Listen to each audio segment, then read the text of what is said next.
नमस्कार साप्ताहिक परिक्रमा को स्वागत करुच्ची मु बिरंची आसंता वर्ष मार्च मास पर्यंत देशवासी को मिलिब मागणा राशन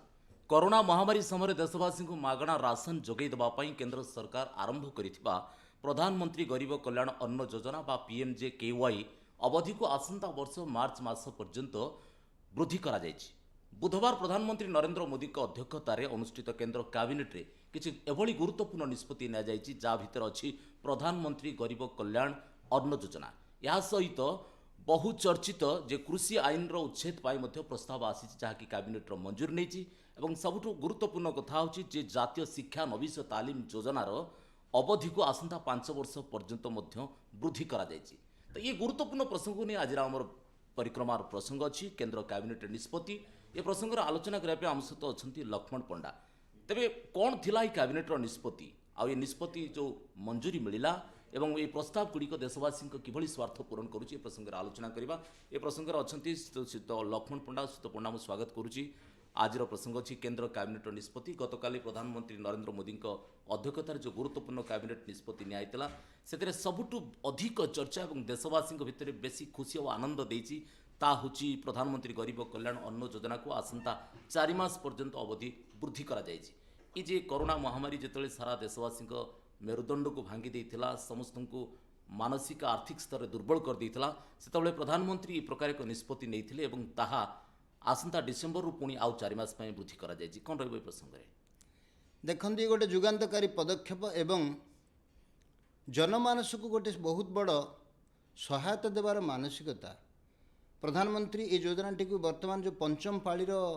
माने 5th फेज रे एक्सटेंशन करता पूर्व 4टी फेज रे दिया सरी आगे जो समय एत बड़ गोटे महामारी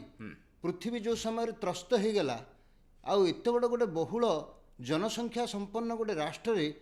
अन्न योजना गोटे बहुत बड़ धरणर करवा ये गोटे जुगान्तकारी पदक्षेप निश्चित यही जदि साहसिक प्रधानमंत्री देश न थांते आज देशर बुद्धिजीवी चिंताशील जननायक समस्त चिंता कर देशर परिस्थिति कौन होता निश्चित हुए तो गोटे सामाजिक अस्थिरता देखा जाता लुटपाट विभिन्न प्रकार सामाजिक अस्थिरता भितर ये देश आउरी तलू पड़े था। ये क्षेत्र में प्रथम पर्यायर जो भाई से देले व्यवस्था कले 72 लाख मेट्रिक टन शस्य व्यवस्था कले द्वितीय पर्यायर 82 लाख मेट्रिक टन व्यवस्था कले तृतीय पर्यायर से भली चतुर्थ पर्यायर से भली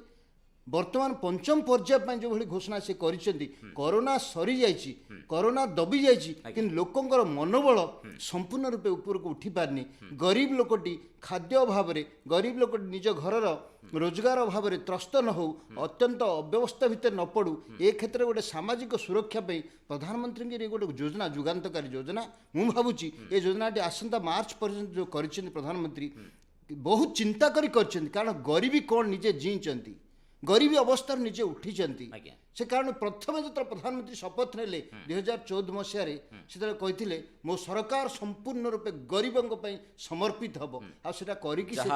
प्रमाणित कैबिनेट से तो पंडा जो देखा जाए जो कोरोना महामारी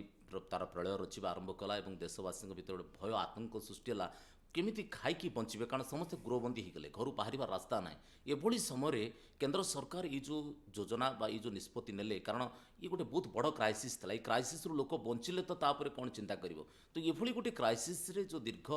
2 वर्ष पाखापाखि है ये जे योजना को जारी रखिंट और डिसेम्बर रु पुणी मार्च मास पर्यंत आउ 4 मास जदिव कोरोना नियंत्रण भितर को आसी ये जो 4 मास भावना कि अत्यंत गुरुत्वपूर्ण निश्चित गुरुत्वपूर्ण ता बाद भारत वर्षर आर्थिक परिस्थिति भितर भी गोटे संकट परिस्थिति भितर भी अर्थर व्यवस्था को चिंता करिकी 54,433 कोटी टंकार व्यवहार ये छोटिया अर्थ नुह ये क्षेत्र जो चिंता करा भारत वर्ष को समृद्ध करने केवल कोठाबाड़ी बिल्डिंग थिया लोकंकर भूमिका यथेष्ट नुह जो साधारण नागरिक जार भूमिका यथेष्ट गुरुत्वपूर्ण जो अंत्योदय योजना चिंता करथिले माने पंडित दीनदयाल उपाध्याय जो अंत्योदय स्वर को शाणित करथिले पद्मश्री माने ये अटल बिहारी वाजपेयी भारत रत्न से मानकर स्वप्न को मध्य साकार करिया पई से रास्ता रे वर्तमान देश को चले नौचंती प्रधानमंत्री यशस्वी प्रधानमंत्री नरेंद्र मोदी जहाँकर योजना ये जो 4 मास आसंता 4 मास पई ଲୋକଙ୍କର ମେରୁଦଣ୍ଡକୁ ଆହୁରି ସୁଦୃଢ଼ କରିବ। ଲୋକ ଯେପର୍ଯ୍ୟନ୍ତ କାମ କାର୍ଯ୍ୟ ଭିତରେ ଯୋଗ ଦେଇନାହାନ୍ତି, ବିଭିନ୍ନ ପ୍ରକାର ଯୋଜନା ଭିତରେ ସେମାନେ ସାମିଲ ହେଇନାହାନ୍ତି, ସେ ପର୍ଯ୍ୟନ୍ତ ଅନ୍ତତଃ ହାର୍ନ ଚିତ୍କାର ଭିତରେ ସେମାନେ ନିଜର ପଥ ହୁଡ଼ି ଯିବେନି କିମ୍ବା ରାସ୍ତାରେ ବିଭିନ୍ନ ପ୍ରକାର ବିପ୍ଳବାତ୍ମକ ଭୂମିକା ଅବଲମ୍ବନ କରିବେନି। ଏ ସବୁ ଦୃଷ୍ଟିକୁ ଚିନ୍ତା କରି ପ୍ରଧାନମନ୍ତ୍ରୀ କରିଛନ୍ତି। ଯଦି ବି କେତେକ ରାଜ୍ୟ କେବଳ କୁମ୍ଭୀର କାନ୍ଦଣା କାନ୍ଦୁଥିଲେ ଏବଂ କେତେକ ରାଜ୍ୟ ଏଇ ଯେଉଁ ଚତୁର୍ଥ ପର୍ଯ୍ୟାୟ ପର୍ଯ୍ୟନ୍ତ ଏଇଟା କେନ୍ଦ୍ରର ଯୋଜନା, କେନ୍ଦ୍ରକୁ ଧନ୍ୟବାଦ ଟିକେ ଦେବା, ଏ କଥା ମଧ୍ୟ କେତେକ ରାଜ୍ୟ କରିନଥିଲେ। କିନ୍ତୁ ଉଦାର ହୃଦୟରେ ପ୍ରଧାନମନ୍ତ୍ରୀ ଏ କାମଟି ବର୍ତ୍ତମାନ କରିଛନ୍ତି। ମୁଁ ଭାବୁଛି ଆର ଲାଭାର୍ଥୀ ସାଧାରଣ ଜନତା, ସମାଜର ଶେଷ ଧାଡ଼ିରେ ବସିଥିବା ଗୋଟେ ଲୋକ ଯେତେବେଳେ ଆର ଲାଭାର୍ଥୀ ହେଉଛି, ସେତେବେଳେ ଭାରତବର୍ଷରେ ନିଶ୍ଚିତ ଭାବେ ଦୁର୍ଦିନ ସମୟରେ ପ୍ରଧାନମନ୍ତ୍ରୀଙ୍କର ଇଏ ଗୋଟେ ବହୁତ ବଡ଼ ଯୋଗଦାନ ବୋଲି କହିହେବ। ଏବଂ ଅନ୍ତ୍ୟୋଦୟ ଯୋଜନା, ଯେଉଁ ଯୋଜନା ଦୀର୍ଘ 60 ବର୍ଷ ତଳେ ଚିନ୍ତନ ହେଇଥିଲା ଦୀନଦୟାଲ ଉପାଧ୍ୟାୟଙ୍କ ଦ୍ୱାରା, ସେ ଯୋଜନାକୁ ସାକାର କରିବା ପାଇଁ ଯଶସ୍ୱୀ ପ୍ରଧାନମନ୍ତ୍ରୀ ନରେନ୍ଦ୍ର ମୋଦି ବିଶ୍ୱରେ କେବଳ ନାଁ କରିଦେଇଛନ୍ତି ସେ କଥା ନୁହଁ, ଭାରତବର୍ଷ ପ୍ରତ୍ୟେକ ନାଗରିକର ହୃଦୟ ଭିତରେ ଗୋଟେ ନିଜର ନାଁ ପ୍ରତିଷ୍ଠା କରିପାରିଛନ୍ତି। ମୁଁ ଆଶା କରୁଛି ଏଇଭଳି ଏକ ଯୋଜନା ହିଁ ଜନହିତକାରୀ ଯୋଜନା। ନିଶ୍ଚିତ ଭାବରେ, କାରଣ ଆପଣ ଯେଉଁ କଥା କହୁଥିଲେ ଅନେକ ରାଜ୍ୟ ମଧ୍ୟ ଏଇ ପ୍ରକାର ଏଇ ଖାଦ୍ୟ, କାରଣ ଏଇ ପ୍ରକାର ଗୋଟେ ସଙ୍କଟ ସମୟରେ କେନ୍ଦ୍ରର ସହାୟତାକୁ ନିକଟରେ ଦେଖି ଓଡ଼ିଶାର ମୁଖ୍ୟମନ୍ତ୍ରୀ ନବୀନ ପଟ୍ଟନାୟକ ମଧ୍ୟ କେନ୍ଦ୍ରକୁ ଚିଠି ଲେଖିଥିଲେ। କାରଣ ଆମେ ଯଦି ଓଡ଼ିଶାର ଚିତ୍ର ଦେଖିବା, ପାଖାପାଖି 2,86,00,000 ପରିବାର ସିଧାସିଧି ଭାବରେ ଉପକୃତ ହେଉଛନ୍ତି। କାରଣ 80 ଲକ୍ଷ ଯେଉଁ ପରିବାର ଯେ ଏଥିରେ ଯେ ସିଧାସିଧି ଉପକୃତ ହେଉଛନ୍ତି, ଗୋଟେ ନିଶ୍ଚିତ ଭାବରେ ବଡ଼ କଥା। କିନ୍ତୁ କଥା ହେଉଛି ଇଏ ସବୁ ଭିତରେ ବି ବିରୋଧୀମାନେ କିନ୍ତୁ ଭିନ୍ନ ଭାବରେ ଆକୁ ଦେଖୁଛନ୍ତି। ସରକାରଙ୍କର ଦୂରଦୃଷ୍ଟି ନାହିଁ ବୋଲି କହୁଛନ୍ତି। ଅନେକ କ୍ଷେତ୍ରରେ ସରକାର ନେଇଥିବା ନିଷ୍ପତ୍ତିକୁ ପ୍ରତ୍ୟାହାର କରୁଥିବାକୁ ନେଇକି ସମାଲୋଚନା କରୁଛନ୍ତି। ଇଏ ଯେ ଦେଶର ବାସ୍ତବ ଚିତ୍ର, କାରଣ ଦେଶର କୋଟି କୋଟି ଲୋକ ଯେତେବେଳେ ହାର୍ନ ଚିତ୍କାର କରୁଛନ୍ତି, ସେତେବେଳେ ସରକାର କିଭଳି ଦିମୁଠା ତାଙ୍କୁ ଖାଇବାକୁ ଦେବେ, ସେଥିପାଇଁ ଏ ପ୍ରଣୟନ କରିଛନ୍ତି ଏବଂ ଗତକାଲି ଗୁରୁତ୍ୱପୂର୍ଣ୍ଣ କ୍ୟାବିନେଟ୍ରେ ନିଷ୍ପତ୍ତି ନେଇଛନ୍ତି। ଭାବନାଥି ଏକ ବହୁତ ଦୂରଦର୍ଶୀ ନିଷ୍ପତ୍ତି ଗୋଟେ। ନିଶ୍ଚିତ ଭାବେ ଦୂରଦର୍ଶୀ ନିଷ୍ପତ୍ତି। କାରଣ ପ୍ରଥମରୁ ମୁଁ କହିଛି ଯେ ଗରିବୀ କ'ଣ ଜିଇଁଛନ୍ତି ପ୍ରଧାନମନ୍ତ୍ରୀ, ଆଉ ଗରିବର ଅବସ୍ଥାଟାକୁ ପ୍ରାଥମିକ ସ୍ତରରୁ ସେ ଅନୁଭବ କରିଛନ୍ତି। ଆଜ୍ଞା, ସେ କ୍ଷେତ୍ରରେ ସମାଲୋଚନା ତ ସମସ୍ତେ କରିବେ, କାରଣ ଯେଉଁମାନଙ୍କର ସମାଲୋଚନା କରିବା ଛଡ଼ା ଅନ୍ୟ କୌଣସି କର୍ତ୍ତବ୍ୟ ନାହିଁ, ସେମାନେ ସମାଲୋଚନା କରିବେ। ଆଜ୍ଞା, ଏ ଦେଶରେ ଯେତେବେଳେ ଓଡ଼ିଶାର ବହୁତ ବଡ଼ ବିପର୍ଯ୍ୟୟ ପରିସ୍ଥିତିକୁ ନେଇକି ଓଡ଼ିଶାର କିଛି ମୁଷ୍ଟିମୟ ଲୋକ କେନ୍ଦ୍ରକୁ ଯାଇଥିଲେ ଗତ 12 ବର୍ଷ ତଳେ 13 ବର୍ଷ ତଳେ, ସେତେବେଳେ ଜଣେ ବଡ଼ ଅର୍ଥନୀତିଜ୍ଞ ମାନେ ପ୍ରଧାନମନ୍ତ୍ରୀ ଏ ଦେଶରେ ଥିଲେ ବୋଲି କୁହାଯାଉଥିଲା। ସେ ଡାଇରେକ୍ଟ କହିଦେଇଥିଲେ ଅର୍ଥ ଗଛରେ ଫଳେନି, ଟଙ୍କା କ'ଣ ଗଛରେ ଫଳେ? ଏଇଟା କ'ଣ ଆଶ୍ୱାସନା, ନା ଏଇଟା ଆଉ ଗୋଟେ ବେଡ଼ି ଉପରେ କୋରଡ଼ା ଭଳି ନିର୍ଯାତନା? ଇଏ ଓଡ଼ିଶା ଲୋକ ଏପର୍ଯ୍ୟନ୍ତ ଚିନ୍ତନ କରୁଛନ୍ତି। ସମୟ ବଦଳି ଯାଇଛି, ରାଜ୍ୟ ମାଗିବା ଆଗରୁ ଅନେକ ଅର୍ଥ ଦେଉଛି। ଏ କ୍ଷେତ୍ରରେ ଓଡ଼ିଶାର ଜନସାଧାରଣଙ୍କ ପାଇଁ କେନ୍ଦ୍ରର ସହାୟତା ଫନି ସମୟରେ ହଉ, ଅଲଗା ଅଲଗା ମାନେ ବିପତ୍ତି ସମୟରେ ହଉ, ସେ ତାକୁ ଛାଡ଼ିଦେଲା ପରେ ବି ବର୍ତ୍ତମାନ ଯେଉଁ ପରିସ୍ଥିତି ଅଛି, ଏ ପରିସ୍ଥିତିକୁ ଲୋକଙ୍କ ଧୀରେ ଧୀରେ ଧୀରେ ଧୀରେ ସାମ୍ନା କରିବା ପାଇଁ, ଏ ପରିସ୍ଥିତିରୁ ଉପରକୁ ଉଠିବା ପାଇଁ ଇଏ ଗୋଟେ ସୁନ୍ଦର ସହଯୋଗ ଦିଆଯାଇଛି। ଏ ସହଯୋଗ ବଳରେ ମୁଁ ଭାବୁଛି ଆସନ୍ତା 4 ମାସ ଭିତରେ ଲୋକଙ୍କର ଧୀରେ ଧୀରେ ଧୀରେ ଧୀରେ ଖାଦ୍ୟ ବ୍ୟବସ୍ଥାର ଗୋଟେ ସୁଦୃଢ଼ୀକରଣ ହେଇସାରିଥିବ। ଲୋକ ଧୀରେ ଧୀରେ ତାଙ୍କ ମେରୁଦଣ୍ଡକୁ ସୁଦୃଢ଼ କରିକି ରୋଜଗାର ପନ୍ଥାକୁ ଅବଲମ୍ବନ କରୁଛନ୍ତି ଏବଂ ରୋଜଗାର ପନ୍ଥା ରାସ୍ତାରେ ଯିବା ସମୟରେ ଆଉ ଯେଉଁ ଟିକେ ସହଯୋଗର ଭୂମିକା ଥିଲା, ସେ ସହଯୋଗର ଭୂମିକାଟି କେନ୍ଦ୍ର ସରକାର କାଲି ଗୋଟେ ଐତିହାସିକ ପଦକ୍ଷେପ ନେଇଛନ୍ତି। ସମାଲୋଚକ ଯେଉଁମାନେ ସମାଲୋଚନା କେବଳ କରିବେ, ଏ ଦେଶରେ ଏତେ ବଡ଼ ଗୋଟେ ଆପାତକାଳୀନ ପରିସ୍ଥିତି ନା କେବେ ହେଇଥିଲା, ନା ଏତେ ବଡ଼ ରାହତ ବା ସେବା କାର୍ଯ୍ୟ ବା ସହଯୋଗର ଗୋଟେ ହାତ ବଢ଼ାଇବା ପାଇଁ କେନ୍ଦ୍ର ପାଖରେ କେବେ ମଧ୍ୟ ସୁଯୋଗ ଥିଲା, କିମ୍ବା କେନ୍ଦ୍ର ସରକାର କେବେ ଏଇଭଳିଆ ଗୋଟେ ଦୂରଦୃଷ୍ଟି ରଖିକି ବି ଚାହିଁଥିଲେ। ତେଣୁ এইভাবে যে পদক্ষেপ প্রধানমন্ত্রী বর্তমান নিয়েছেন, আমার ওড়িশা সেইথে গোটে বহুত বড় ভাগিদারি হব। ওড়িশার মিনিমম 80 লক্ষ পরিবার ভিতরে আনন্দর লহর কালি ছুটি সারিছি। লোক জাণুচ্ছেন যে 4 মাস পাই আমি অন্তত কাম কার্য পাই চিন্তা করিবা। কারণ 4 মাসর ঘোষণা পূর্বরু ওড়িশা সরকার মধ্য ব্যস্ত হয়ে পড়িলে, কেন্দ্রকু মধ্য চিঠি লিখিলে যে আমকু এই প্রকার আউ ये साहाଯ୍यर आवश्यकता अच्छे और केन्द्र जो निष्पत्ति नहीं भूरी भूरी प्रशंसा शुणा गोटे कथा भी आमको मानिया पड़े बीरंज बाबू, जदि केन्द्र सरकार एभली गोटे योजना काली कर नथांते, ओडिशा राज्य सरकार पाखरे कौन चारा नथिला, अच्छा कौन व्यवस्था नथिला। ओडिशा को जो भाया आर्थिक संकट भितर गति करे राज्य सरकार दीर्घ दिन धरिकी, तेणु कौन बाट ही नथिला। ओडिशा लोक केवल गोटे विपद मुह को ठेली देवा छड़ा कौन एक सेवा एवं सहयोग योजना देवार रास्ता ही नथिला। तेणु धन्यवाद केंद्र सरकार को, धन्यवाद नरेंद्र मोदी को, जे कि माने बहुत बड़ दूरदृष्टि रखिकी एते सुंदर अभियान, एते सुंदर योजना गोटे करचंदी, बजेट रे ता पे टंका आलोकेशन करचंदी एवं लोकन को सुरखुर रे ଅନ୍ତତଃ ଖାଦ୍ୟ ଯୋଜନାରୁ କେହି ବି ବଞ୍ଚିତ ହେବେ ନାହିଁ ଏଇଭଳି ଗୋଟେ ସୁନ୍ଦର ଯୋଜନା ଦେଇଛନ୍ତି। ମୁଁ ଭାବୁଛି ଇଏ ପ୍ରଥମ ପର୍ଯ୍ୟାୟ, ଦ୍ୱିତୀୟ ପର୍ଯ୍ୟାୟ, ତୃତୀୟ ପର୍ଯ୍ୟାୟ ଏବଂ ଚତୁର୍ଥ ପର୍ଯ୍ୟାୟ ଅପେକ୍ଷା ପଞ୍ଚମ ପର୍ଯ୍ୟାୟଟି ଅତ୍ୟନ୍ତ ଆବଶ୍ୟକ ଥିଲା। ଯୋଉ ସମୟ ଲୋକ ମେରୁଦଣ୍ଡ ସିଧା କରିକି ଅନ୍ତତଃ ଚିନ୍ତା କରୁଛନ୍ତି ନିଜର ପରିବାରକୁ, ନିଜର ଇଏ ପରିବେଶକୁ କିନ୍ତୁ ବଞ୍ଚେଇବେ, ସେ ସମୟରେ ଏଭଳି ଗୋଟେ ସହଯୋଗ ନିଶ୍ଚିତ ଭାବରେ ଗୁରୁତ୍ୱପୂର୍ଣ୍ଣ ପ୍ରସଙ୍ଗ ଯେଉଁ କଥା କହୁଥିଲେ ଯେ ଖାଦ୍ୟ ମଣିଷର, କାରଣ ମଣିଷ ବଞ୍ଚିଲେ ତ ଯାହା କରିବ, କାରଣ ଏଇ କରୋନା ମଣିଷର ମେରୁଦଣ୍ଡକୁ ଭାଙ୍ଗି ଦେଇଥିଲା, ସେତେବେଳେ ସେ ବଞ୍ଚିକି ରହିବ। ଆଉ ଇଏ କରୋନା ଭଳିଆ ମହାମାରୀର ଯେଉଁ ଭ୍ୟାକ୍ସିନେସନ୍, ଯେଉଁଟା ଫ୍ରି ଭ୍ୟାକ୍ସିନେସନ୍ କଥା କୁହାଯାଉଛି, ମଣିଷକୁ ବଞ୍ଚେଇ ରଖିବା ପାଇଁ ଖାଦ୍ୟ ଦେଲେ, ଆଉ ଏ ରୋଗରୁ ମୁକ୍ତ କରିବା ପାଇଁ ଫ୍ରି ଭ୍ୟାକ୍ସିନେସନ୍ ଦେଲେ, ଏ ଦୁଇଟା ହେଉଛି ସବୁଠୁ ବଡ଼ ଅବଦାନ, ଯାହା ଆସନ୍ତା 4 ମାସ ପାଇଁ ଗତକାଲି କେନ୍ଦ୍ର କ୍ୟାବିନେଟ୍ରେ ଆପ୍ରୁଭାଲ୍ ପାଇଛି। ନିଶ୍ଚିତ ଭାବରେ ଆଉ ଗୋଟେ ଗୁରୁତ୍ୱପୂର୍ଣ୍ଣ ପ୍ରସଙ୍ଗ ଆସୁଛି ଯେ ଜାତୀୟ ଶିକ୍ଷା ନବିଶ ତାଲିମ ଯୋଜନା, ଯାହାକୁ ଆସନ୍ତା 5 ବର୍ଷ ପର୍ଯ୍ୟନ୍ତ କେନ୍ଦ୍ର ସରକାର ତାକୁ ମଞ୍ଜୁର କରିଛନ୍ତି, ସେ ଯେଉଁ ତାର ବୃଦ୍ଧି ପ୍ରସ୍ତାବକୁ। ଏଇ ଯେଉଁ କେନ୍ଦ୍ର ଜାତୀୟ ଶିକ୍ଷା ନବିଶ କ'ଣ ଜିନିଷ କ'ଣ ଆକ୍ଚୁଆଲି? ଦେଖନ୍ତୁ, ଯେଉଁମାନେ ସେ ଆର୍ଟ୍ସ, ସାଇନ୍ସ, କମର୍ସ ଷ୍ଟ୍ରିମ୍ର ଯେଉଁମାନେ ବି ପାସ୍ ଆଉଟ୍ ହେଲେ, ସେମାନେ ନିଜର ଡିଗ୍ରୀଟିକୁ ଭିକ୍ଷାର ଥାଳ କରିକି ଧରି ବୁଲିବେ ନାହିଁ। ଆଚ୍ଛା, ନିଜର ଡିଗ୍ରୀ ସାଙ୍ଗରେ ସେମାନଙ୍କୁ କିଛି ଟ୍ରେନିଂ ଦିଆଯିବ, ଯେଉଁ ଟ୍ରେନିଂକୁ ନେଇକି ସେମାନେ ଅନ୍ତତଃ ରୋଜିରୋଟିର ସନ୍ଧାନ କରିପାରିବେ, ଯେଉଁ ଟ୍ରେନିଂକୁ ନେଇକରି ଅନ୍ତତଃ ଜବ୍ ଆସୁରାନ୍ସର ଗ୍ୟାରେଣ୍ଟି ସେମାନଙ୍କୁ ମିଳିପାରିବ।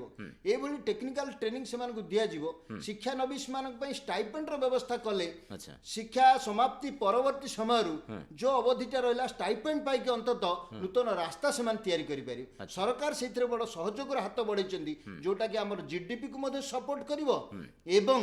ଧୀରେ ଧୀରେ ଧୀରେ ଧୀରେ ବେକାର ସମସ୍ୟା ମଧ୍ୟ ଦୂରୀକରଣ ହେବ। ତ ସରକାର ଯେଉଁ ଆସିଲା ବେଳେ ଯେତେବେଳେ ଶାସନକୁ ଆସିଥିଲେ ଯେଉଁ ନିଯୁକ୍ତିର କଥା କହିଥିଲେ, କାରଣ ଆମେ ଅନେକ ସମୟରେ ଚର୍ଚ୍ଚା କରନ୍ତି ଯେ ନିଯୁକ୍ତି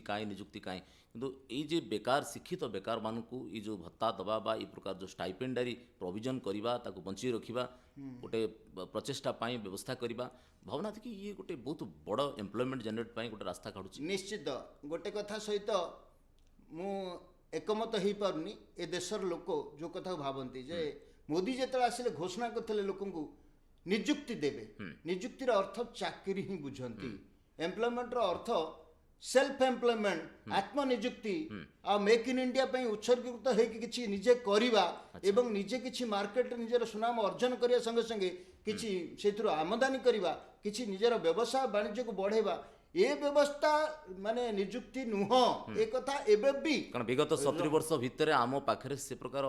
ଅନୁଭବ ନଥିଲା କି ସେ ପ୍ରକାର ଅନୁଭୂତି ନଥିଲା, କାରଣ ନିଯୁକ୍ତି କଥା କହିଲେ ସିଧା ପ୍ରତ୍ୟକ୍ଷ ନିଯୁକ୍ତି, କେବଳ ଚାକିରି ଚାକିରି ନିଯୁକ୍ତି ଭାବିକି ରଙ୍ଗ ନେରେଟିଭ ଗୋଟେ ସମାଜରେ ତିଆରି କରାହେଇଥିଲା। ମୁଁ ଭାବୁଛି ଏ ଶିକ୍ଷା ନବିଶ ପ୍ରଶିକ୍ଷଣ ଏବଂ ତା ପାଇଁ ଭତ୍ତାର ଯୋଜନା ହେବା ପରେ ଯେଉଁମାନେ ଅନ୍ତତଃ ଶିକ୍ଷା ସମାପ୍ତି କରିକି ବାହାରିଲେ, ସେମାନେ ଟ୍ରେନିଂ ନେଇକି ସେଥିରେ ଉପଯୁକ୍ତ ତାଲିମ ପ୍ରାପ୍ତ କରିକି ମେକ୍ ଇନ୍ ଇଣ୍ଡିଆକୁ ମଧ୍ୟ ସଫଳ କରିବେ, ଜିଡିପିରେ ମଧ୍ୟ ସେମାନଙ୍କର ଯୋଗଦାନ ରହିବ। ଭାରତ ବର୍ଷରେ ଯେଉଁ ରଙ୍ଗ ନେରେଟିଭ ଚାରିଆଡ଼େ ଚାଲିଛି ଯେ ମୋଦି କହିଥିଲେ ନିଯୁକ୍ତି ଦେବେ, ଚାକିରି ଦେବେ, ଚାକିରି ଦେବେ, କାହିଁ ଚାକିରି, ଚାକିରିର ସଂଖ୍ୟା କେତେ, ଚାକିରିର ଏ ଦେଶରେ ବାସ୍ତବିକ ମାନେ ପ୍ରାବଧାନ କେତେ, ଏ କଥାକୁ ବହୁତ ଲୋକ ବୁଝିପାରନ୍ତିନି। ଆଉ ଯେଉଁମାନେ ବୁଝିପାରନ୍ତିନି ତାଙ୍କୁ ଆହୁରି ଅବୁଝା କରିବା ପାଇଁ ବିଭିନ୍ନ ଜାଗାରେ ଗୋଟେ ସମାନ୍ତରାଳ କାର୍ଯ୍ୟକ୍ରମ ଚାଲିଛି ଯେ ସରକାର ଯାହା କରୁଛନ୍ତି ତାକୁ ଗୋଟେ ନକାରାତ୍ମକ ଦିଗରେ ସମାଲୋଚନା କରିବା। କିନ୍ତୁ ଯାହା ତ ଗତକାଲିର କ୍ୟାବିନେଟ୍ର ନିଷ୍ପତ୍ତି କହୁଛି 3054 କୋଟି ଟଙ୍କାର ଛାତ୍ରବୃତ୍ତି ଯାହା କେନ୍ଦ୍ର ସରକାର ଆସନ୍ତା 5 ବର୍ଷ ପାଇଁ ବ୍ୟବସ୍ଥା କରୁଛନ୍ତି। ଶିକ୍ଷା ଓ ବାଣିଜ୍ୟିକ ସଂଗଠନ ଗୁଡ଼ିକ ତରଫରୁ ଲକ୍ଷ ଲକ୍ଷ ଶିକ୍ଷା ନବିଶ ତାଲିମ ଗ୍ରହଣ କରିବା ଦ୍ୱାରା ଇଏ ତ ଗୋଟେ ଦେଶର ଗୋଟେ ବ୍ୟାପକ ବୈପ୍ଳବିକ ପରିବର୍ତ୍ତନ ନିଶ୍ଚିତ ଆସିବ। ନିଶ୍ଚିତ ଭାବେ ଶିକ୍ଷାନବିଶମାନଙ୍କୁ ବିଭିନ୍ନ କ୍ଷେତ୍ରରେ ତାଲିମ ପ୍ରାପ୍ତ ପରେ ସେମାନେ ନିଜକୁ ବେକାର କହିକି ଯେଉଁ ପରିଚୟ ଚାରିଆଡ଼େ ଦିଅନ୍ତି, ଆରେ ତୁ କ'ଣ କରୁଛୁ ନା ବେକାର ଅଛି, ଏ ଗୋଟେ ବେକାର ପରିଚୟ ଦେବା ଗର୍ବ ଆଉ ଗୌରବର ବିଷୟ ହେଇଯାଇଛି କିଛି ଜଣଙ୍କ ପାଇଁ। ମୁଁ ଭାବୁଛି ସେଇଥିରୁ ଅନ୍ତତଃ ଯୁବ ସମାଜ କ୍ଷାନ୍ତ ହେବ। ଯେଉଁ ଯୁବ ସମାଜ ଯେତେବେଳେ ବେକାର ବୋଲି ନିଜକୁ ଇଏ କରେ, ସ୍ୱାମୀ ବିବେକାନନ୍ଦ କହିଛନ୍ତି ନିଜକୁ ଘୃଣ୍ୟ ମଣିବାଠୁ ଜଘନ୍ୟ ଅପରାଧ କିଛି ନାହିଁ ଏ ସଂସାରରେ। ଠିକ୍ ସେଇଭଳି କଥା, ନିଜକୁ ବେକାର ମଣିବ ଜଣେ ଉଚ୍ଚଶିକ୍ଷିତ ଛାତ୍ର ଏ କ୍ଷେତ୍ରରେ সেই ছাত্রছাত্রী উচ্চশিক্ষিত ছাত্রছাত্রীମାନଙ୍କୁ এইଭଳି ଗୋଟେ ଶିକ୍ଷାନବିଶର ଯୋଜନା ଦେଇକି ତାଙ୍କୁ ଭତ୍ତା ଦେଇକି ଏବଂ ତାଲିମ ଦେଇକି ଯଦି ବାସ୍ତବିକ ସମାଜର ରାସ୍ତାରେ ତାଙ୍କୁ ଆଗକୁ ବଢ଼େଇବାର ଯୋଜନା କରାଯାଏ, ମୁଁ ଭାବୁଛି ଭାରତ ବର୍ଷରେ ଇଏ ଗୋଟେ ବହୁତ ବଡ଼ ରୁଗ୍ଣ ମାନସିକତା ଆଗେ ଦୂର ହେବ। ମୁଁ ବେକାର ଏଭଳି କେହି କହିବେନି, ସମସ୍ତଙ୍କ ଭିତରେ କିଛି ନା କିଛି କରିବାର ପ୍ରଡକ୍ଟିଭ ଭାବନା ରହିବ, ପ୍ରଡକ୍ଟିଭ ଏନ୍ଥୁସିଆଜିମ୍ ରହିବ, ସେମାନେ କିଛି କରିକି ଆଗକୁ ବଢ଼ିବେ, କାହା ଉପରେ ସେମାନେ ନିର୍ଭରଶୀଳ ହେବେ ନାହିଁ। ଲୋକାଲ ବ୍ୟାଙ୍କରେ ସେମାନେ ଡାଇରେକ୍ଟ ଯାଇ କଣ୍ଟାକ୍ଟ କରିବେ। ମୁଦ୍ରା ଯୋଜନା ସରକାର କରିଥିଲେ, ମୁଦ୍ରା ଯୋଜନାରେ ଲାଭାର୍ଥୀ ମ୍ୟାକ୍ସିମମ୍ ମହିଳା जो महिला सशक्तिकरण नारा ए देश 60 वर्ष होला मु शुणुली महिला कौन आपे आपे नारा द्वारा सशक्तिकरण हम देशर युव समाज कौन केवल चाकरी अन्वेषण में संबल हो अच्छा। नुह जेते दिन पर्यंत देशर युवक आत्मनिर्भर न होइछि आत्मनिर्भर भावना ता भीतर जागरण न होइछि मु किछि करिवि मु अन्य मान रोजी रोटी देबी मो द्वारा अनेक जिंस हेई परिबो मु बहुत किछि विद्यार संभार मो भीतर भगवान देछि ये विचार ही नथिबो से दिन से डिग्री कम करिवो डिग्री केवल भिक्षार थाळ करके बुलिबो अनुष्ठान टू अनुष्ठान मते गोटे चाकरी मिलु मते गोटे चाकरी जहाँ केंद्र सरकार भूल प्रमाणित करेछन जे डिग्री धारी कोनोसी भिकारकार पात्र नुह बरं सी चाहिए अनेक कथा करि पर ता पई स्टार्टअप इंडिया प्रावधान रखाइछि आउ एटा आर सुफल निश्चित भावे आसंता वर्षे भितरे समाज को मिलिबो युव समाज आर सुफल पाइला परे युव समाज मेरुदंड स्ट्रंग हो कारण अब भारत वर्षर गौरवर कथा एठी 40% होचन युवक अच्छा। जो 40% युवक लखनऊ जदि आम राज्यर कथा आम देखा अनेक डिग्रीधारी वर्तमान आपणकर जो माने अनेकांश निजुक्ति वंचित अच्छा निजुक्ति पाई पारना ये केते दूर लाभदायक हम सेमानक पाई ही ए योजना सेमान जेतेबेले अप्रेंटिस ट्रेनिंग टाइप शिक्षा नबीस अर्थ अप्रेंटिस ट्रेनिंग टाइप से मिलला सेमानकर जहाँ जहाँ थियोरी प्रैक्टिकल रे पढ़ी आउ जहाँ किसी असुविधा भी रही जाइतिला किसी ब्लॉकेज रही जाइए मु पारिबी कि न पारिबी मु करि पारिबी कि न पारिबी ए जो द्वंद्व थाए से द्वंद्व किछि दिन कार्य रे लागिगला पर रहे जेंता आपण साइकिल रे चलेबा जे जानिचंदी स्कूटी चलेबा ता परवर्ती समय मोटरसाइकिल चलेबा आ 326 रे बाइक चला आपण पे कष्टकर हबनी कारण बैलेंसिंग टा प्रथम रू जानि जाइछु ठीक सेही भली जदि जड़े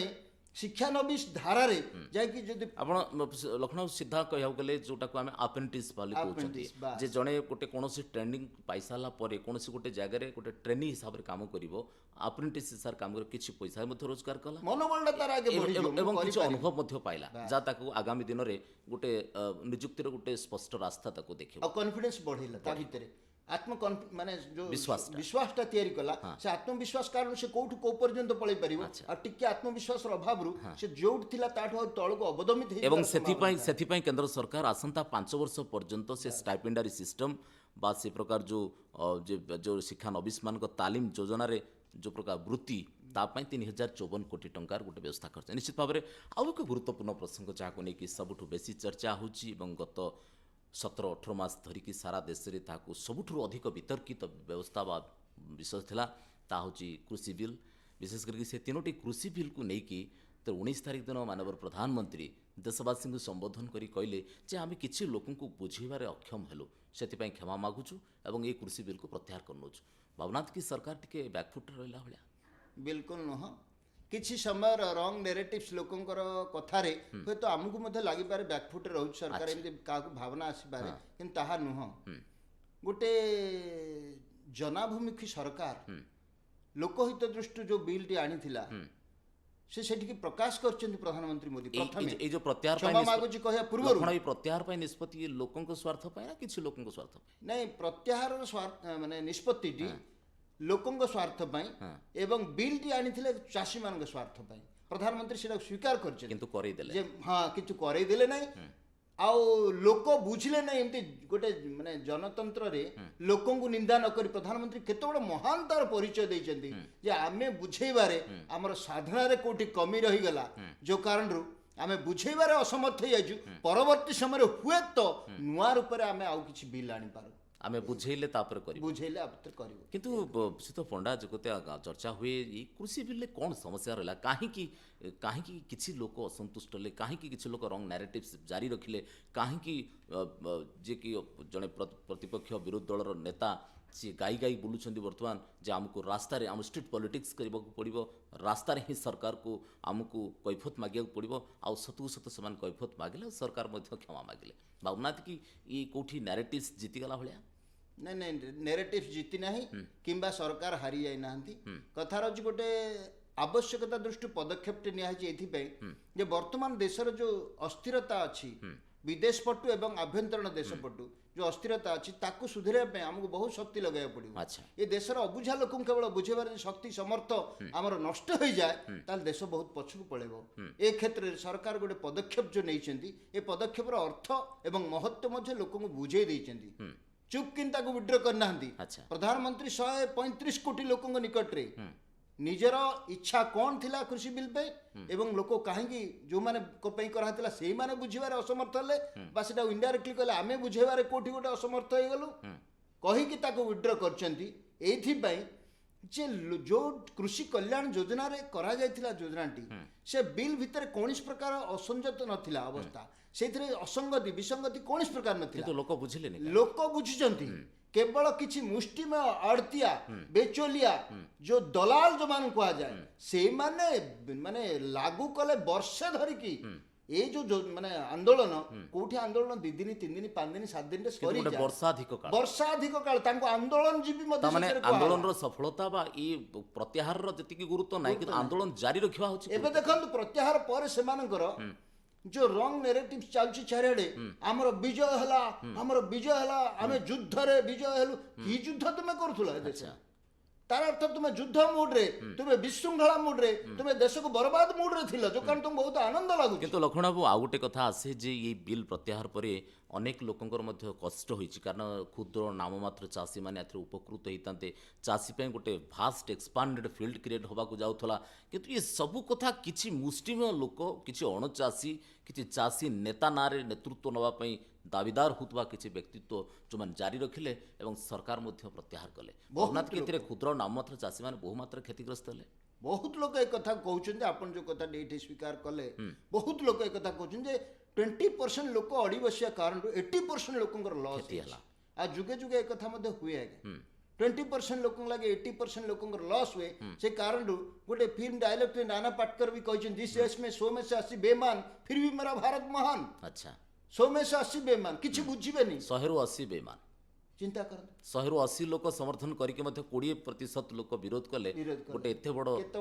ସ୍ୱପ୍ନ କାରଣ ଗୋଟେ ବହୁତ ଭାରତର ଇତିହାସରେ ଗୋଟେ ବିଲ୍ କୁ ପଛକୁ ହଟେଇକି ନେବାରେ ଗୋଟେ ସରକାର ଶେଷରେ ବାଧ୍ୟ ହେଲେ କହିଲେ ଯେ ମୋ ଦେଶ ପ୍ରଥମ ଏ ଦେଶର ବିଶୃଙ୍ଖଳା କିନ୍ତୁ ଲକ୍ଷ୍ମଣବାବୁ ଏ ବିଲ୍ ପ୍ରତ୍ୟାହାର କରିବା ପଛରେ ଗୋଟେ ଦେଶର ବଡ଼ ସ୍ୱାର୍ଥ ଅଛି ଏବଂ ଦେଶବାସୀଙ୍କର ଜନମାନସର ଯେଉଁ ଭାବାବେଗକୁ ସମ୍ମାନ ଦେବାକୁ ଯାଇକି ଏ ପ୍ରକାର କଥା କରାଯାଇଛି ଭାବୁନାହାନ୍ତି କି ଏଥିରେ କୌଣସି ପରାଜୟ ନାହିଁ ବରଂ ଦେଶର କୋଟି କୋଟି ଲୋକଙ୍କ ହୃଦୟ ଜୟ କରାଯାଇଛି ଗୋଟେ ଶୃଙ୍ଖଳାର ବିଜୟ ହେଇଛି ବିଶୃଙ୍ଖଳାର ପରାଜୟ ହେଇଛି କାରଣ ଗୋଟେ ଶୃଙ୍ଖଳା ହେଉଛି ଏ ଦେଶରେ ବର୍ଷେ ଧରିକି ରାଜରାସ୍ତା ବନ୍ଦ କଲେ ଟ୍ରେନ୍ ଲାଇନ୍ ବନ୍ଦ କଲେ ଲୋକଙ୍କ ଘର ପୋଡ଼ିଦେଲେ ପାର୍ଲାମେଣ୍ଟ ଘେରାଉ କଲେ ଜନଜୀବନକୁ ଅସ୍ତବ୍ୟସ୍ତ କଲେ ନିରୀହ ଲୋକଙ୍କର ଜୀବନ ଉପରେ ବିପଦ ଆଣିଲେ ଏବଂ ସରକାର ଗାଡ଼ିକୁ ଧକ୍କା ଲଗାଇଲେ ଟ୍ରାକ୍ଟରରେ ଏବଂ ଜାତୀୟ ପତାକାକୁ ଶେଷରେ ତଳେ ପକାଇଦେଲେ କାନାଡାରୁ ପଇସା ଆଣିକି ଶେଷରେ ଦେଶ ବିରୋଧୀ କାମରେ ବି ଲଗେଇଲେ ଯାହା କେବେ ଦେଖିନଥିଲେ ଭାରତବର୍ଷ ତେଣୁ ଏଇଭଳିଆ ପରିସ୍ଥିତିରୁ ଦେଶକୁ ଉଦ୍ଧାର କରିବା ପାଇଁ ଅନ୍ତତଃ କିଛି ଦିନ ପାଇଁ କୃଷି ବିଲ୍କୁ ଆମେ ସ୍ଥଗିତ ରଖୁଛୁ ନ କହିକି ଅନ୍ତତଃ ୱିଡ୍ର କଲୁ ଏ କଥାକୁ ସ୍ୱୀକାର କରିଛୁ ସୁପ୍ରିମକୋର୍ଟ ଦେବା ପରେ ବି ଭର୍ଡିକ୍ଟ ଯେଟା 18 ମାସ ପାଇଁ ସ୍ଥଗିତ ରଖାଗଲା ତାପରେ ବି ଟ୍ରାକ୍ଟର ରାଲି କଲେ ତାପରେ ବି ସାଇକେଲ ଯାତ୍ରା କଲେ ତାପରେ ବି ଲକ୍ଷ୍ମୀପୁର ଖେରି ଭଳି ଗୋଟେ ବିଶୃଙ୍ଖଳା ସେଠି ଯାଇ କଲେ ରାଜରାସ୍ତାରେ ଅନେକ କାମ କରିଛନ୍ତି ଆଇନ କାନୁନ କୋର୍ଟ କଚେରୀ କାହାକୁ ମାନିଲେ ନା ସମ୍ବିଧାନକୁ ମାନିଲେ ନା ଗଣତନ୍ତ୍ରକୁ ମାନିଲେ ନା ସୁପ୍ରିମକୋର୍ଟକୁ ମାନିଲେ ନା ସରକାରକୁ ମାନିଲେ ନା ଶୃଙ୍ଖଳାକୁ ମାନିଲେ କିନ୍ତୁ ତା ସତ୍ତ୍ୱେ କେନ୍ଦ୍ର ସରକାର କହିଛନ୍ତି ଯେ ଆମେ ଏହି ବିଲ୍ ପ୍ରତ୍ୟାହାର କରିପାରୁ ବା ଆଇନକୁ ପ୍ରତ୍ୟାହାର କରିପାରୁ କିନ୍ତୁ କୃଷକଙ୍କ ସ୍ୱାର୍ଥକୁ ଆମେ ପ୍ରାଧାନ୍ୟ ଦେଉଛୁ ତା ପାଇଁ ସ୍ପେଶାଲ ବିଶେଷଜ୍ଞ କମିଟି ଗଠନ କରାଯିବ ଏମ୍ଏସ୍ପି ଉପରେ ଚର୍ଚ୍ଚା କରାଯିବ ଏବଂ କୃଷକର କିଭଳି ସବୁ ଦିଗରୁ ସ୍ୱାର୍ଥକୁ ପରିପୂରଣ କରାଯିବ ସେଥିପାଇଁ ମଧ୍ୟ ଆମେ ଚିନ୍ତା କରୁଛୁ ଚିନ୍ତା କରିଛନ୍ତି ନୁହଁ ଆଗରୁ କାମ ବି କରିଛନ୍ତି ଆଚ୍ଛା କୃଷକ ମାନଙ୍କର ସ୍ୱାର୍ଥ ସାଧନ ପାଇଁ କୃଷକ ମାନଙ୍କର ମାନେ ଡବଲିଂ ଫାର୍ମିଂ ପାଇଁ କୃଷକ ମାନଙ୍କର ଆୟ ଦ୍ୱିଗୁଣା ପାଇଁ ସରକାର 32ଟି ଯୋଜନା ଆଣିଛନ୍ତି ଚିନ୍ତା କରନ୍ତୁ କିଷାନ ସଏଲ ଟେଷ୍ଟ କାର୍ଡ ଆରମ୍ଭ କରି କିଷାନ କ୍ରେଡିଟ କାର୍ଡ ଆରମ୍ଭ କରି କିଷାନ ସିଞ୍ଚାଇ ଯୋଜନାଠୁ ନେଇକି ସବୁ ପ୍ରକାର ବ୍ୟବସ୍ଥା ଯୋଉ 32ଟି ଯୋଜନା କରିଛନ୍ତି କେନ୍ଦ୍ର ସରକାର ଆଗରୁ ଯଦି କିଷାନ ପାଇଁ ଦରଦ ନଥାନ୍ତା ହୃଦୟ ଭିତରେ ଆବେଗ ଭାବନା ନଥାନ୍ତା ତାହେଲେ ତ ଏ ବିଲ୍ 3ଟି ଆଣି ନଥାନ୍ତେ ଜିଦରେ ଅଟଳ ହେଇଥାନ୍ତେ ଏ 3ଟି ବିଲ୍ ମାନେ କେନ୍ଦ୍ର ସରକାରଙ୍କର ସମସ୍ତ କୃଷି ଯୋଜନାକୁ ବଳ ଦେଇଥାନ୍ତା ଆହୁରି ଜିଡିପିରେ ଯେତିକି ବର୍ତ୍ତମାନ କୃଷକ ଭାଇମାନଙ୍କର ସହଯୋଗ ଅଛି ସେଟା ଦ୍ୱିଗୁଣା ତିନିଗୁଣା ହେଇଥାନ୍ତା ଲଙ୍ଗ ଟର୍ମରେ ଦେଶର ଭିଜନ ଯାହା ଦେଖୁଥିଲେ ପ୍ରଧାନମନ୍ତ୍ରୀ ସେଥିରେ କିଛିଟା ବାଧା ସୃଷ୍ଟି କିଛି ଜଣ ନ୍ୟସ୍ତ ସ୍ୱାର୍ଥ ରାଜନୀତିଜ୍ଞ ଯୋଉମାନେ କି ପ୍ରଥମେ ଆମେ ତାପରେ ଦଳ ତାପରେ ଦେଶ କହନ୍ତି କିନ୍ତୁ ମୋଦି କହନ୍ତି ପ୍ରଥମେ ମୋ ଦେଶ ନେସନ ଫାଷ୍ଟ ତାପରେ ଦଳ ତାପରେ କୌଣସି ବ୍ୟକ୍ତି ଓଲଟା କଥାରେ ଯେଉଁମାନେ ଚାଲିଛନ୍ତି ସେମାନେ ନିଶ୍ଚିତ ଆମେ ଶେଷ ପର୍ଯ୍ୟାୟରେ ପହଞ୍ଚିଲେଣି ତେବେ ମୁଁ ଆପଣଙ୍କଠୁ ଗୋଟେ କଥା ଜାଣିବାକୁ ଚାହୁଁଛି ଭାରତର ସ୍ୱାଧୀନ ଭାରତର ଇତିହାସରେ ମୋତେ ଇଏ ହେଉଛି ଗୋଟେ ନୂଆ ଘଟଣା ଘଟିଲା ଯେ କୌଣସି ଏକ ବିଲ୍ ଲୋକସଭା ଏବଂ ରାଜ୍ୟସଭାରେ ପାରିତ ହେଲା ପରେ ଏକରକମର ତାକୁ ଆଇନରେ କାର୍ଯ୍ୟକାରୀ ହେବାକୁ ଯାଉଥିବା ବେଳେ ଏଭଳି ଗୋଟେ ବିଲ୍ ପ୍ରତ୍ୟାହାର ହେଲା। ଭାବୁନାହାନ୍ତି କି ଗୋଟେ ବହୁତ ବଡ଼ ଅନୁଭବ ଦେଲା ସରକାରଙ୍କୁ, ବିରୋଧୀଙ୍କୁ, ଦେଶବାସୀଙ୍କୁ? ନାଇଁ, ବିରୋଧୀଙ୍କ ମୁଣ୍ଡରେ ବହୁତ ବଡ଼ କଳଙ୍କ ଏଥିରେ ଆଦ୍ୱାରା ଲଦି ହେଲା। କାରଣ ବିରୋଧୀ ଏତେ ଜନହିତକାରୀ ଗୋଟେ ସରକାରର, ଯେଉଁ ପୃଥିବୀର 92ଟା କଣ୍ଟ୍ରିରେ ଯେଉଁ ସରକାରକୁ ମାନ୍ୟତା ଦେଉଛନ୍ତି, ଯେଉଁ ନେତୃତ୍ୱକୁ ବହୁତ ବଡ଼ ଗୁରୁତ୍ୱ ଦେଉଛନ୍ତି, ସେ ଦେଶ ଭିତରେ କିଛି ଜଣ ବିରୋଧୀ, କିଛି ଜଣ ନ୍ୟସ୍ତ ସ୍ୱାର୍ଥ ଲୋକଙ୍କର ବର୍ଷ ବର୍ଷ ଧରିକିରି ଅଯଥା ଆନ୍ଦୋଳନ, ହିଂସାତ୍ମକ ଆନ୍ଦୋଳନ, ଅଯଥା ବର୍ବାଦୀ ନେଚର କାରଣରୁ ସରକାର ଏଟାକୁ ପ୍ରତ୍ୟାହାର କରିଥିଲେ। ଏକଥା ସ୍ୱର୍ଣ୍ଣାକ୍ଷରରେ ଲିପିବଦ୍ଧ ଭାବେ ରହିବ। ତେଣୁ ଏଥିରେ ସରକାରଙ୍କର କୌଣସି ପ୍ରକାର ମାନେ ଅବମୂଲ୍ୟାୟନ ବା ଡିଭାଲୁଏସନ ହବନି। ବରଂ ଯେଉଁମାନେ ଦେଶ ବିରୋଧୀ ତତ୍ତ୍ୱ ଅଛନ୍ତି ଦେଶରେ, ସେମାନଙ୍କ ପାଇଁ କଳଙ୍କର ବୋଝ ଏ ଭାରତ ବର୍ଷର ଦୀର୍ଘ ଦିନ ଧରିକି ଲୋକ ମନେ ରଖିବେ ଏବଂ ସେମାନଙ୍କୁ ସବକ ଦେବେ। ଲକ୍ଷ୍ମଣ ଭାବୁନାହାନ୍ତି ଗୋଟେ ଏମିତି ସମୟ ଆସିବ, ସେଇ କୃଷକମାନେ, ସେଇ ଚାଷୀମାନେ ପୁଣି ଥରେ ଭାବିବେ ଯେ ଯାହା ହେଇଥିଲା ଆମ ପାଇଁ ଭଲ ହେଇଥିଲା, ଆଉ ଏଇ ଯେଉଁମାନେ ମୁଷ୍ଟିମେୟ କିଛି ଲୋକ ନେତୃତ୍ୱ ନେଇକି ଆମମାନଙ୍କ ବିରାଟ ସ୍ୱାର୍ଥକୁ ଆଜି ପ୍ରତିବନ୍ଧକ ସୃଷ୍ଟି କଲେ, ସେମାନଙ୍କ ବିରୁଦ୍ଧରେ ସେମାନେ ମୁହଁ ଖୋଲିବେ ନିଶ୍ଚିତ। କାହିଁକି ନା ମାନେ ଏ ଯେଉଁ କୃଷି ବିଲ୍ଟି ଅଣାଯାଇଥିଲା, ତିନିଟି ବିଲ୍ ବହୁତ କୃଷି ବିଶେଷଜ୍ଞ ଏବଂ ଅର୍ଥ ବିଶେଷଜ୍ଞ ଏବଂ ବହୁତ ବଡ଼ ବଡ଼ କୃଷି ବିଶାରଦ ବସିକି ଆକୁ ନିର୍ଣ୍ଣୟ ବହୁତ ତର୍ଜମା କରାଇକି ଚିନ୍ତା କରନ୍ତୁ। ବହୁ ତର୍ଜମା ପରେ ଯେଉଁ ବିଲ୍ଟି ଆସିଥିଲା, ସାଇଣ୍ଟିଫିକ ବିଲ୍, ତାକୁ 1.5 ବର୍ଷ ଲାଗୁ କରିବା ପାଇଁ ବି ଦିଅନ୍ତୁ କୁହାଗଲା, ସେଥିରେ ମଧ୍ୟ ରାଜି ହେଲେନି। ତା ବାଦ ବି 12 ଥର ଡାକି ବିଜ୍ଞାନ ଭବନରେ କୃଷି ମନ୍ତ୍ରୀ ଏବଂ ସମସ୍ତେ ସେମାନଙ୍କୁ ଆହ୍ୱାନ କଲେ, ଆପଣଙ୍କର ଏଇଥିରେ କ'ଣ କ'ଣ ରିମେଡିସ୍ ହେଇପାରିବ, ଏଇଥିରେ ଅଲ୍ଟରନେଟିଭ୍ସ, ଏଇଥିରେ ଆଉ କ'ଣ କ'ଣ ଆଡିସନ୍, ଅଲ୍ଟରନେସନ୍, ମୋଡିଫିକେସନ୍ ହେଇପାରିବ, ସଜେସନ୍ ଦିଅନ୍ତୁ। କିଛି ତାଙ୍କ ପାଖରେ ନଥିଲା। ଯେତେ ଚେଷ୍ଟା ପରେ ବି କିଛି ହେଲା। ତଥାପି ତା ସତ୍ତ୍ୱେ ମଧ୍ୟ ସୁପ୍ରିମକୋର୍ଟ ଯେଉଁ ଡିସିସନଟି ଦେଲେ ତାକୁ ମଧ୍ୟ ମାନିଲେ ନାହିଁ। ଶେଷରେ ବିଶୃଙ୍ଖଳାର ପରିସ୍ଥିତି ବହୁତ ଦିନ ଧରିକି ନ ରହୁ, ବିଲ୍ଟି କିଛି ଦିନ ପାଇଁ ରହିଥାଉ, ପରବର୍ତ୍ତୀ ସମୟରେ ଆମେ କୃଷକ ପାଇଁ ଅଛୁ ଏବଂ ରହିବୁ, ଏକଥା ମଧ୍ୟ ପ୍ରତିଶ୍ରୁତି ପ୍ରଧାନମନ୍ତ୍ରୀ ଦେଇଛନ୍ତି। ଲକ୍ଷ୍ମଣବାବୁ, ମୋର ଶେଷ ପ୍ରତିକ୍ରିୟା ଆପଣଙ୍କୁ ଜାଣିବାକୁ ଚାହୁଁଛି। ତେବେ ସରକାର, ଏ ଜନମଙ୍ଗଳ ରାଷ୍ଟ୍ରରେ ସରକାର ସବୁବେଳେ ଜନତାଙ୍କ ପାଖରେ ଉତ୍ତରଦାୟୀ, ଜନତାଙ୍କ ସ୍ୱାର୍ଥ ପାଇଁ ସବୁବେଳେ ସେ ଚିନ୍ତା କରିବା ଦରକାର। ଯେଉଁଟା ମୋଦିଙ୍କ ନେତୃତ୍ୱରେ ସରକାର ନିଷ୍ପତ୍ତି ନେଇଛନ୍ତି, ଯଦି ଏତେ ବଡ଼ ନିଷ୍ପତ୍ତି ନେଇକି ପୁଣି ବ୍ୟାକଫୁଟକୁ ଯାଇଛନ୍ତି କେବଳ ଲୋକଙ୍କ ସ୍ୱାର୍ଥ ପାଇଁ, କିନ୍ତୁ ତାରି ପାଖରେ ବି ଆଉ ଗୋଟେ କଥା କାଲି ପ୍ରମାଣିତ କରିଦେଇଛନ୍ତି ଯେ ଏ ଦେଶର ଗରିବ ଲୋକର ପେଟ କଥା ଚିନ୍ତା କରିଛନ୍ତି। ଆସନ୍ତା 4 ମାସ ପାଇଁ ମଧ୍ୟ ତା ପେଟକୁ ଦାନା କେମିତି ଯୋଗାଇ ଦେବେ ଦେଇଛନ୍ତି। କ'ଣ ରହିବ ଶେଷ ପ୍ରତିକ୍ରିୟା? କଥା ରହୁଛି, ଯାହା ସତ୍ୟ ସେଇଟା ଚିରଦିନ ପାଇଁ ସତ୍ୟ ଏବଂ ଯାହା ମିଥ୍ୟା ଆଜି ନହେଲେ ବି ଆସନ୍ତାକାଲି ନିଶ୍ଚିତ ଲୋକଙ୍କ ନିକଟରେ ପ୍ରଘଟ ହୁଏ। ଏ କାରଣରୁ ପ୍ରଧାନମନ୍ତ୍ରୀ ଯେଉଁ ଗରିବ କଲ୍ୟାଣ ଯୋଜନାର ବହୁତ ବଡ଼ ବାର୍ତ୍ତା 2014 ମସିହା ଶପଥ ଗ୍ରହଣ ସମୟରେ କହିଥିଲେ, ସେ କଥାକୁ ଆଜି ପର୍ଯ୍ୟନ୍ତ ପାଳନ କରିଛନ୍ତି ଏବଂ ଶେଷ ପର୍ଯ୍ୟନ୍ତ ହିଁ ପାଳନ କରିବେ। ଯଦି ସେ କଥାକୁ ବିଭିନ୍ନ ଢଙ୍ଗରେ ବୁଲେଇକି ଗୁମରାହ କରିକି ଲୋକଙ୍କ ଭିତରେ ବିଭ୍ରାଟ ତିଆରି କରିବାର ଅପଚେଷ୍ଟା କରାଯାଏ, ସେମାନେ ହିଁ କଳଙ୍କିତ ହେବେ। ନିଶ୍ଚିତ ଭାବରେ ବହୁତ ବହୁତ ଧନ୍ୟବାଦ। ଆମର ଆଜିର ପ୍ରସଙ୍ଗ ଥିଲା କେନ୍ଦ୍ର କ୍ୟାବିନେଟ୍ର ନିଷ୍ପତ୍ତି। ଆମ ସହିତ ଚର୍ଚ୍ଚା କରୁଥିଲେ ଲକ୍ଷ୍ମଣ ପଣ୍ଡା। ବିଶେଷ ଭାବରେ ଯେ କେନ୍ଦ୍ର କ୍ୟାବିନେଟ୍ର ଏଇ ଯେଉଁ ନିଷ୍ପତ୍ତି, ତା ନିଶ୍ଚିତ ଭାବରେ ଏକ ଯୁଗାନ୍ତକାରୀ, କାରଣ ବର୍ଷ ବର୍ଷ ଧରି କେବେ ବି ଏମିତି ଘଟଣା ଘଟିନଥିଲା। ଗୋଟେ ଆଇନକୁ ପୁଣି ପ୍ରତ୍ୟାହାର କରିବାକୁ ସରକାର ବାଧ୍ୟ ହୋଇଛନ୍ତି କେବଳ ଲୋକଙ୍କ ସ୍ୱାର୍ଥ ପାଇଁ, କିନ୍ତୁ ସେହି ସମୟରେ ଏ ଦେଶର ପ୍ରତ୍ୟେକଟି ଗରିବ ଜନତାର ପେଟର କଥା ଚିନ୍ତା କରିକି ପୁଣି ଆସନ୍ତା 4 ମାସ ପର୍ଯ୍ୟନ୍ତ ପ୍ରଧାନମନ୍ତ୍ରୀ ଗରିବ କଲ୍ୟାଣ ଅନ୍ନ ଯୋଜନାରେ ଆସନ୍ତା 4 ମାସ ପର୍ଯ୍ୟନ୍ତ ମଧ୍ୟ ମାଗଣା ରାସନ ଦେବା ପାଇଁ ନିଷ୍ପତ୍ତି ନେଇଛନ୍ତି। ତ କେନ୍ଦ୍ର ସରକାରଙ୍କର ଏଭଳି ଏକ ନିଷ୍ପତ୍ତି ଆଗାମୀ ଦିନରେ ଲୋକ ନିଶ୍ଚିତ ଭାବରେ ବିଚାର କରିବେ, ଚିନ୍ତା କରିବେ। ଆଉ ମୁଷ୍ଟିମେୟ କିଛି ଲୋକ ଯେଉଁମାନଙ୍କର ନିଜର ସ୍ୱାର୍ଥ ସାଧନ ପାଇଁ ଆଜି ଏତେ ବଡ଼ ସ୍ୱାର୍ଥକୁ ବାଧା ସୃଷ୍ଟି କଲେ, ଆଗାମୀ ଦିନରେ ଇତିହାସ ସେମାନଙ୍କୁ କେବେ କ୍ଷମା ଦେବନି। ଆଜିର ବିତର୍କର ସମୟ ହେଇଛି, ରଖୁଛୁ, ନମସ୍କାର।